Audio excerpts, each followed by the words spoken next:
We'll be continuing our discussion of drugs by looking at the characteristics of abused drugs. One of the first ways that drug abuse was investigated was in animal models. And they specifically investigated the dopamine reward pathway. And this includes the ventral tegmental area, the nucleus accumbens, which extends to the prefrontal cortex. And the pathway is demonstrated here. You have the ventral tegmentum area, which has dopamine neurons. This extends to the nucleus accumbens, which extends to the prefrontal cortex.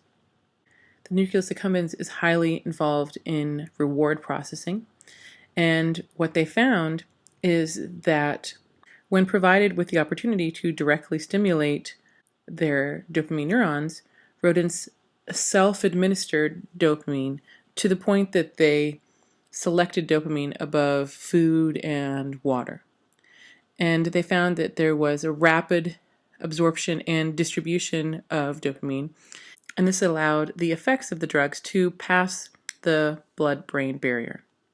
And so recall that we have talked about the dopaminergic system before in our prior chapters on neurotransmitters, and this system is highly key for reward behavior. And so what happens is that once individuals become addicted to a drug, then they seek it. Think about things that you like to do and how you seek out opportunities to do those things. This can be affection from family members, friends, or significant others, activities that you like doing, songs that you like to listen to. We are wired to seek the stimuli in the environment that we find rewarding. What happens in drug addiction is that the reward and the positive and reinforcing and sort of high element of the drug, that is not naturalistic. It's not something that would be experienced in the natural environment. So when you take this drug, it has these really high reward properties that exceed anything that you would be able to be experienced naturalistically in the environment. And so then this rewarding aspect of the drug can overwhelm the other things that are rewarding in life. And what will happen then is an individual will seek this unnaturalistic drug-related reward high over other naturalistically rewarding activities. And in this way, drug addiction will hijack the reward system to consume an individual so that all of their seeking behaviors are oriented towards the drug. Drug addiction begins with dependence and tolerance.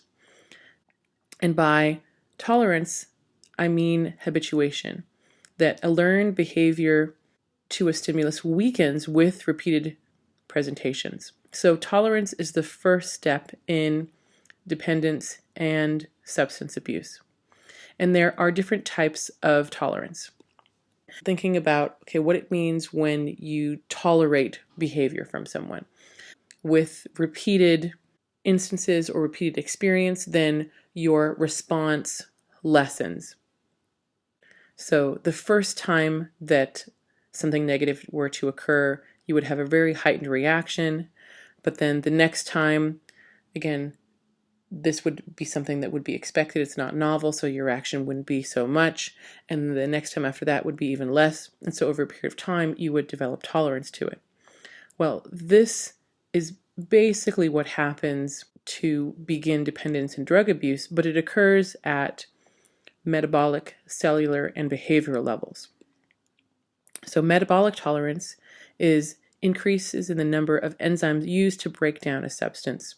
So if we were to return back to the previous video where we talked about drug action at the synapse, then metabolic tolerance would be, we're going to break down this neurotransmitter faster so that we're going to remove sort of the effect of the stimulus on the synapse or on the postsynaptic neuron more quickly. Cellular or functional tolerance would be that activities of the brain cells adjust to minimize the effects of the substance. So one of the things that it's important to realize about drugs is that they alter the status quo of your body. And at a basic level, when the status quo is altered, then your body seeks to reestablish that status quo. This is very, very important to understand because it basically represents the baseline on which drug addiction would occur. So if you start to take a drug, then you're going to have more neurotransmitters that are associated with that drug. Well, there are sensors, roughly speaking, on your cells that sense how much neurotransmitter has been released. And these sensors say, oh, well, look, there's more neurotransmitter here. So since there's more neurotransmitter here, we need to correct this by reducing the number of receptors. Or saying, well, let's make less of the neurotransmitter. So your body tries to respond by changing cellular function so as to return to the status quo. So the activities of the brain cells will adjust to try to minimize the effects of the substance. This is cellular tolerance. What happens then is that the individual will take a drug, and then after this cellular tolerance occurs, then they won't get the high. That high or that positive reaction will be missing, and they will need to take more of the drug.